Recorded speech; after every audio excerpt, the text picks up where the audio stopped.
What's up, everyone? Welcome back to the channel. So today we had the pre-release of DMZ. All the streamers in LA got to play this today for about 2 hours. The first footage we've seen of DMZ, period. And there's a lot of things I want to talk about today relating to that. But fair warning, I'm actually going to be somewhat positive in this video. I know most people nowadays like to just crap on everything that comes out, and I'm not going to do that today. I think there's some really good things about DMZ. I think it'll be fun for a huge portion of the player base. Depending on what sort of progression and reward system there are. But I saw a ton of things that I think have tons and tons of potential. So we're going to talk about that today. As always, if you guys like the content, don't forget to drop a like on the video to help out with the algorithm. If you want to see more of my content, subscribe. But let's jump into it. We're going to talk about DMZ. So just a quick explanation of what DMZ is and how it plays differently than Battle Royales. So basically, in DMZ, you can launch into the match with stuff that you've collected in previous matches. So that's the big difference. Is in Battle Royale, you have your pre-built loadouts that you set up ahead of time. You launch into the BR and you try to basically get your loadout. And then when you end the match is just over. Everything from the match has ended. You don't have that anymore. And you don't get to use that going forward. But the whole point of DMZ is basically collecting good equipment, good attachments for weapons, money so you can buy attachments for your weapons. There's this progression system between games. So it's not like I said, in BR, you win the match, it's over. You launch into another match, you're starting from scratch again. With DMZ, the whole point is to collect stuff, extract successfully. So extraction is basically, you call in a chopper, you get in the chopper and you leave, and there's only a few of those extraction points on the entire map. It uses the same map as Warzone 2. So anything you collect, anything you brought in, if you die while you're in that match, you lose it all. So if, for example, I built out an M4, I've played 10 hours of extraction mode, 10 hours of DMZ, I've collected my favorite attachments for the M4. I launched into the game, I do not want to die, because if I die in that match of DMZ, I lose that M4 and all the attachments I either bought or found for it, they're just gone. So it's much more punishing in that sense, where you want to extract. It's like, I would rather extract with my favorite M4 than like win a BR match, because I want to keep using that gun in future matches, and if I lose it, I just lose it, and I have to start from scratch again and build that back up. So that's really the main difference. Is like there's loot throughout the match. There's tons of different contracts and different things to do in DMZ. We didn't even scratch the surface in the 2-hour playtest. Like literally, there were so many things to do. So yeah, that's the difference. DMZ, you extract with your weapons and the things you find in the match, whereas Warzone just starts over each match. I think it's important to think about with DMZ, what is it that keeps us playing these games? So what is it that kept you playing Warzone 1 for all those hours over the last 2 years? And I think it really comes down to little mini rewards throughout each BR match. So looting enough money to get a loadout, dropping in your loadout, that's a little mini reward for your brain, basically. Like, oh, it's awesome, I got a loadout. And that's one of the big goals of each Battle Royale game. Getting any sort of kills, finishing contracts, things like that are like mini rewards. But obviously the big reward for Warzone 1 was just winning the match. Basically getting the win. That feels amazing, feels great. That is the reward for Warzone 1. There's nothing beyond that.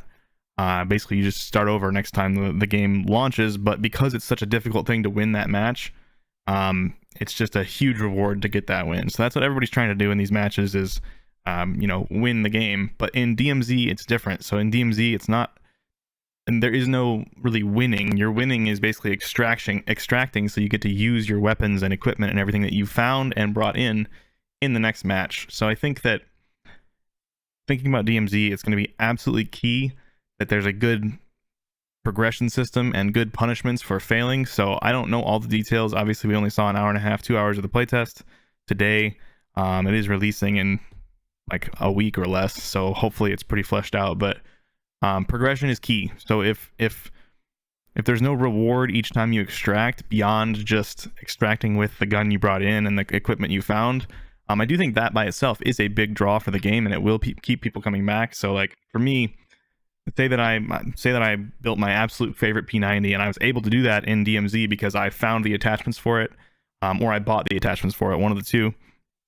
If I launch into the game and I decide that I want to bring that P90 that's my absolute favorite with all of my favorite attachments, I want to extract, because if I don't extract, that means I literally lose that gun and all of the work I put into building that gun and getting the attachments for it. So for me, that would be a huge draw to try to survive. but you also need objectives inside the game. So there needs to be a reason that I want to launch into DMZ and risk losing that P90. So something I can think about for myself, like it could be really fun to basically almost, you know, get the P90 built up first. So that's the first goal that would be rewarding for me, is get the attachments I want for the P90, build it the way I like, and then when I launch into the game with that P90, maybe my goal is to go hunt real players, because there's a ton of AI in DMZ. There's also a bunch of real players, so I could see it being fun for me to build up my equipment and then go try to survive and wipe other teams, and then extract successfully, so I get to keep that P90. So basically it's going to be like, it's almost like a create your own sort of goal thing. With BR, the goal is to win the match. With DMZ, your goal is going to be different each time you play the game. Each round you play, it's going to be a little bit different. And I think that's the strength of DMZ. That's the strength of these extraction shooters, is that there's different things you can do. It's not always just about winning the match. But that being said, I'm a little bit worried about the amount of progression there will be. Again, I have no idea. I haven't played this yet. Nobody's spent an extended period of time playing this, so we don't know how much progression there is, how many rewards there are for doing different things. All I saw is that there is tons of content in DMZ. There are 15, 20 different types of contracts. You kill AI, sometimes you'll loot a key that opens a stronghold, and you have to go to that stronghold and you fight stronger AI there, but it's going to be on the map for everybody, so they're going to see that you're going into the stronghold.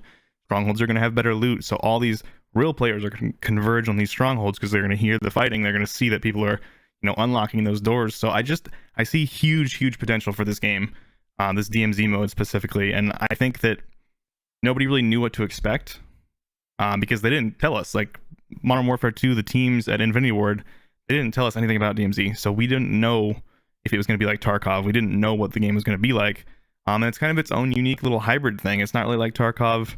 It's not like the other extraction shooters that I've seen, and I think that, I mean, I just see a lot of potential, and I see potential for all different skill levels too, which I think is huge. I've talked about it before, but I think, you know, a lot of people on Twitter, the sweaty people, love to complain about anything that caters towards casuals, but that's like a double-edged sword, because if you complain about things that cater towards casuals and they remove them, those casuals no longer are having very much fun. They're going to quit playing. The game's going to get sweatier anyway, even if the things that were catering towards casuals are removed. But then if the things that cater towards casuals are in the game, at least those people are still playing.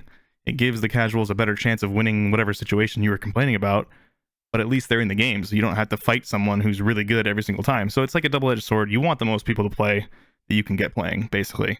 I think at the end of the day, that's what everyone wants. So I think that DMZ has a lot of tools that those people are going to love. Like, they can launch into the game and kill AI and loot up and try to get out with their guns. There's going to be multiple winners per match, because winning is just successfully extracting.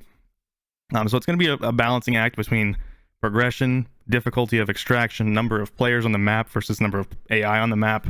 But I just see a lot of potential, and a lot of people on Twitter are just shitting on it, saying it looks like Plunder, and I don't get that. Like, how does it look like Plunder?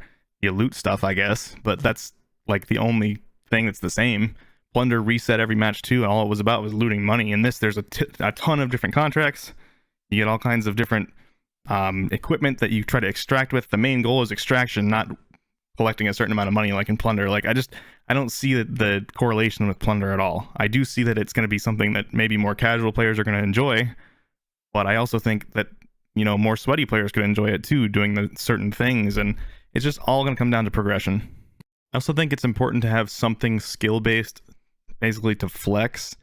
And when I say that, I mean basically, like, you know, in BR, there's your win percentage for the BR match. There's your kill to death ratio. There's your number of kills per game. I think that's important as something to push for as well. So if they add something in there, like maybe the average amount of time it takes for you to extract, obviously the longer you wait, the harder it is to extract, because more and more people are trying to get out of the match successfully so they can keep their loot. Successful extraction percentage, the amount of times per match that you successfully extract.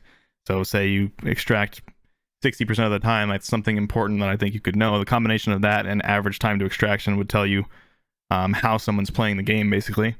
And then normal BR stats, like your kill to death ratio against real players. I wouldn't say including AI in that would make much sense, but we'll see how that works, because that'd be really tricky. If you're getting shot by AI and a player, does that count towards your stats? So I don't expect that you're going to see normal stats like that, but I do think if they found a way to incorporate that, that'd be really good for the game, because I think stats are something that a lot of people really push for, and like it or not, I do think that that would be good for the game.